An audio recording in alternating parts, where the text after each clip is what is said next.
Welcome to our ongoing series of podcasts in PwC Kenya Tax. Today, we're going to be speaking on PAYE and the changes that have come through in the Finance Act 2023. And I've got some very esteemed guests with me today, and I'm very happy to have you here. So on my immediate right, I've got Obed Nyabengo, and on my left, I've got Shreya Shah, and I'll ask them to do a quick introduction about themselves. Obed.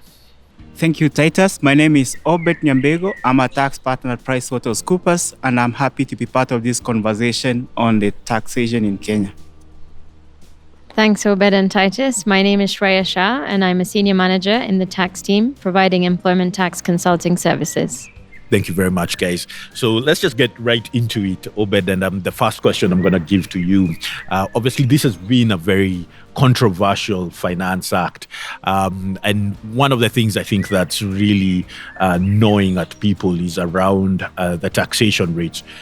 We now have a top tax rate of 35%.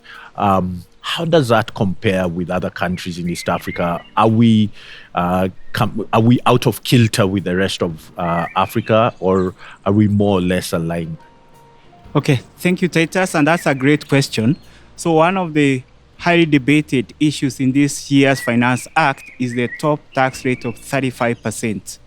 Now, when you step back and compare in Africa some select countries, for example, in West Africa, Ghana has a top tax rate of 30%, Nigeria has 24%. If you go to the southern part of Africa, South Africa has a high rate of 45%, and Mauritius has 15%, which is really the lowest in Africa. Now, when you come to the East Africa region, our immediate neighbors, Uganda has 40%, which is the highest in the region, and Kenya then has gone to 35%, while Rwanda and Tanzania are at 30%. But I think if you also take a global view, countries in the Nordic part of Europe, they actually have very high tax rates, some are as high as 60%. But the difference with those countries is that then they receive a lot of services like education and health, which are really free. Yeah. And this issue about high tax rates, I mean, it's an evolution, because I think back in the day, the top tax rates for Kenya were actually pretty high and then have sort of come down. But we seem to be going back to those days of a high marginal tax rate. Yeah, I have been in tax practice for over 25 years, and individual tax rates in Kenya were very high. The top tax rate in 1986, believe you me, was 65%. That was pretty high. But there was a policy to progressively bring down those tax rates. And up to the year 2000, they had come out to 30%. Now, we stayed at that range for over 22 years. From 2000 to 2022, we were at 30% top tax rate. This 1 year during the COVID era, when it dropped to 25%, just to caution people against the impact of COVID, but then we went back to 30. Now, we seem to be seeing a movement to 35% this year. So one will probably then ask, is it a policy change then to revert to the higher tax rate, or is that a one-off move? Okay. And is there an impact in terms of having a different top tax rate within the East African community as we are trying to integrate as an East African community? But now we seem to have a different top tax rate as compared to the other East African community countries. What's the impact of that, or the consequence? Now borrowing and therefore reverting to taxation. But studies have been done to show that higher taxes do not necessarily lead to higher revenue. I mean, one of the famous studies is by the lava curve, which demonstrates that actually higher tax rates could even lead to lower taxes, then because people are not incentivized to pay taxes. I think then the other thing then you want to see of higher taxes is obviously Kenya, we are trying to position ourselves as a hub. So there are a lot of regional headquartered companies that are headquartered here, serving the East Africa region and some parts of Africa. And therefore, when those people come here to Kenya, one of the key things they look at is the tax rates. If you have a very high tax rates, of course, the net take home is lower, and therefore Kenya becomes less attractive.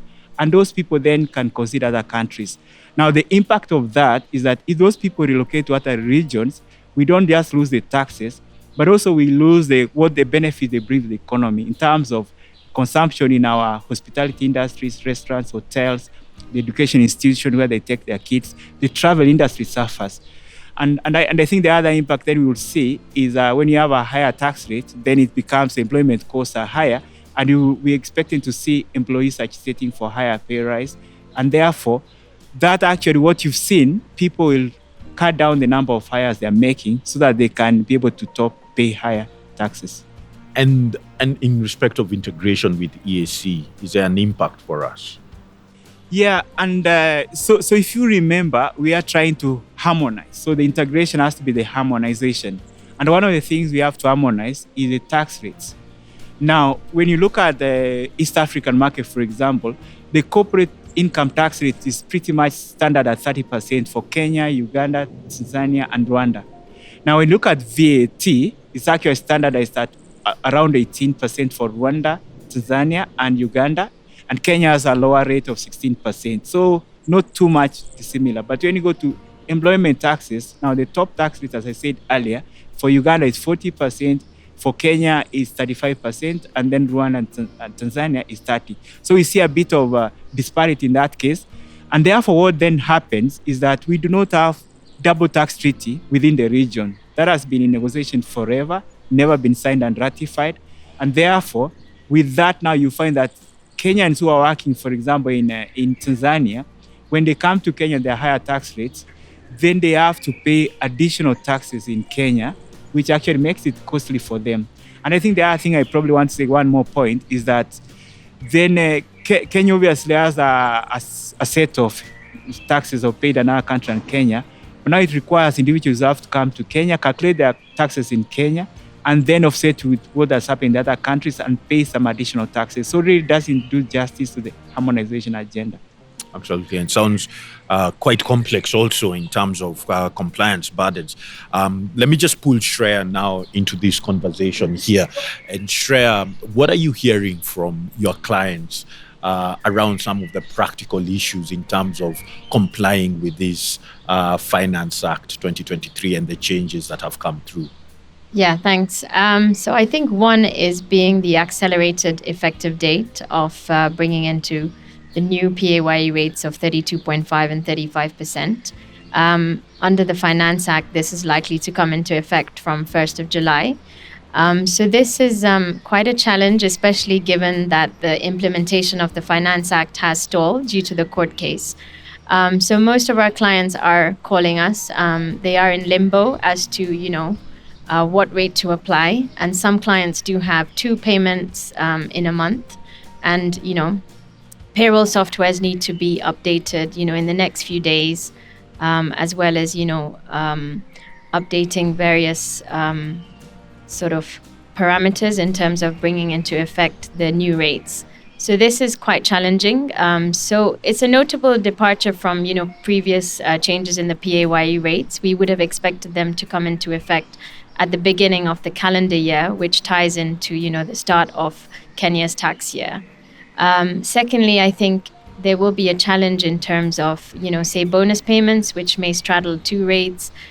During 2021, when there was the COVID pandemic and we had 2 rates, most of our clients struggled with, filing their tax returns given the 2 rates. So I think there should have been some more thought in terms of delaying the start date to the 1st of January. Yeah, I guess at the beginning of a calendar year is the best time for PAYE changes to come through. I think we can't leave this discussion without talking about one of the most controversial aspects of the Finance Act, which has been the housing levy. And I think what we ended up with in the final Finance Act in terms of the housing levy was a bit different from what was originally proposed in the finance bill. So just maybe take us through what's the final version of, I'm not sure whether it's a housing levy, a housing tax, a housing contribution. Give us a rundown of the sort of the final status that we have on that. Yes, so of course they've named it the Affordable Housing Levy, which I think affordable is a tongue-in-cheek. So notable change from the proposals in the Finance Bill 2023. So one, we were expecting it to be, at 3% of the basic salary payable by the employer and the employee, but capped to 5,000 per month.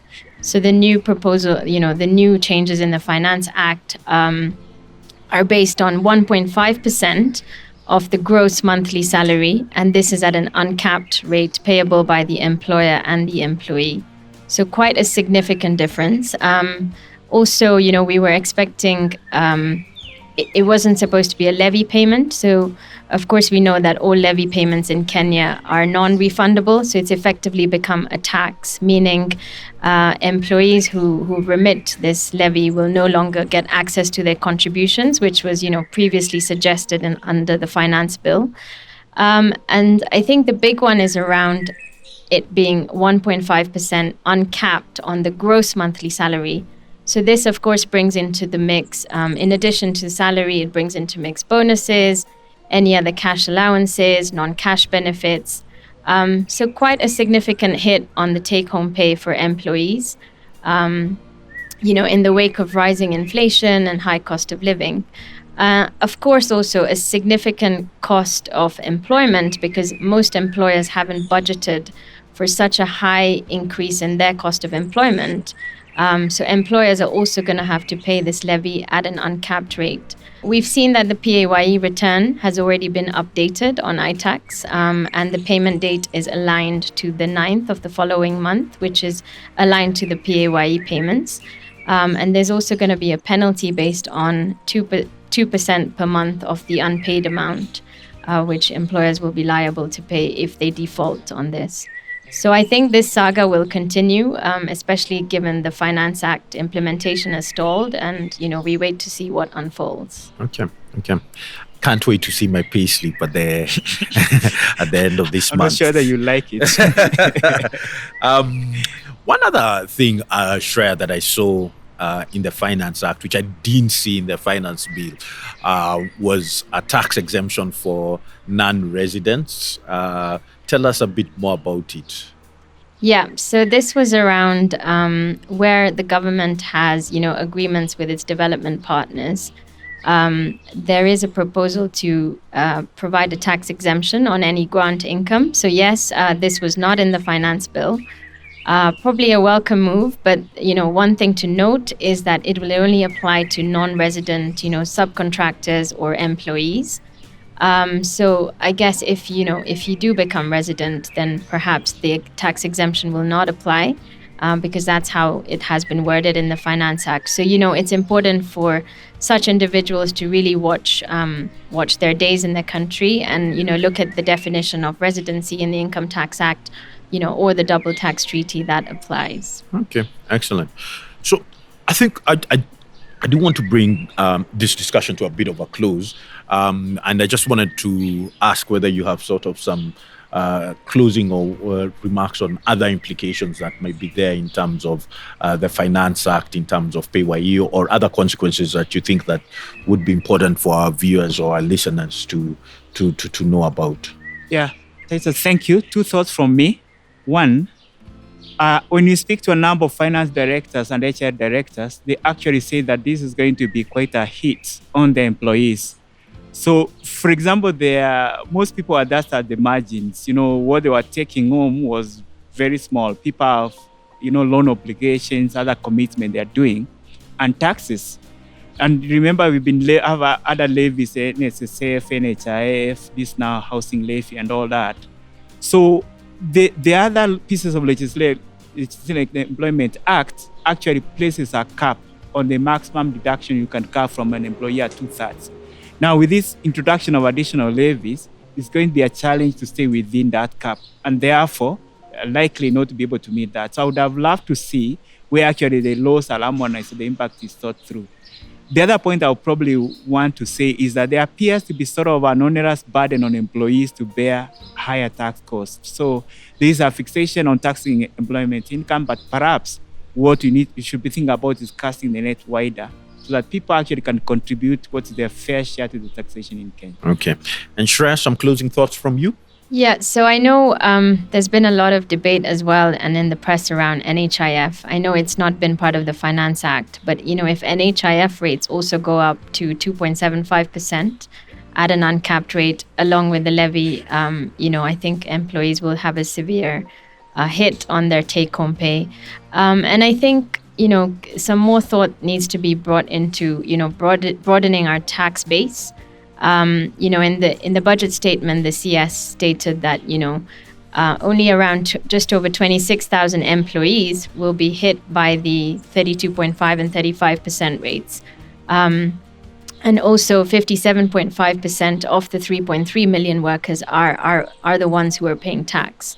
So that means only the additional sort of revenue from the increased rates will only impact 0.8% or so of the people. So I think, is the government really going to achieve its objective of making the tax system more progressive? So I think more thought needs to be broadening the tax base and bringing the informal sector on board so as to achieve that objective of collecting more revenue. So I'd like to thank both of you, Shreya and Obed. Really had enjoyed listening to you guys around some of these aspects of the Finance Act. I think this is going to be an ongoing saga, an ongoing discussion point. So I look forward to welcome you guys back on the next podcast. And thank you very much. Thank you so much, Titus, and Thank thank you so you. much, Shreya. Thank you. Yeah.